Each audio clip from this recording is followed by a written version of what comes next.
Ito ang laban na nagpamulat sa Batang Gilas na hindi lahat ng kalaban kayang-kaya.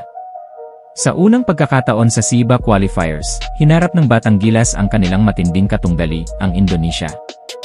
Halftime pa lang, may kakaiba na. Habang nagsushooting na ang Indonesia, halos hindi pa lumalabas ng dugout ang Gilas Youth. Parang sila pa ang naghahabol.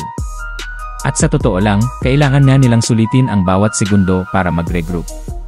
Hindi tulad ng mga nakaraang laro kung saan dinomina nila ang kalaban, kasama na ang 64-point blowout kontra Singapore. Ngayon, kinailangan ng Gilas ng composure at disiplina para makalusot. Final score, 77-68, isang dikdikang laban na nagpawis talaga ang mga bata para sa panalo. Si Prince Carino ang nanguna sa opensa, 15 points at 6 rebounds. Matikas mula simula, 9 points pa lang sa first quarter. Travis Pascual may 13 points off the bench, habang si team captain Jolo Pascual bumalik sa aksyon at nag-ambag ng 12 points. Si Gab De Los Reyes, double-double alert.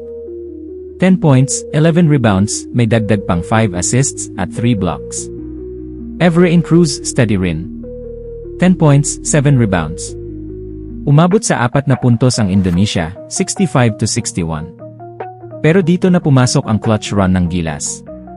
7 sunod na puntos, kasama ang putback ni Carino para sa 72-61 lead. Yan ang naging sapat para ilayo ang kalaban at selyuhan ang panalo. Gusto ko maranasan ng mga bata yung ganitong klase ng laban, ani Coach Elay Tenorio. Sa nakaraang games, parang ang dali-dali lang. Pero ngayon, natutunan nila hindi lahat ng laro ay blowout.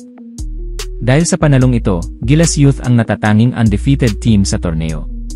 4 na sunod na panalo, at isa na lang ang misyon, tapusin ang SEABA qualifiers bilang kampyon. Huwag kalimutang mag-like, share at subscribe para sa mas marami pang Gilas at basketball content, dito lang sa Basketball Universe PH.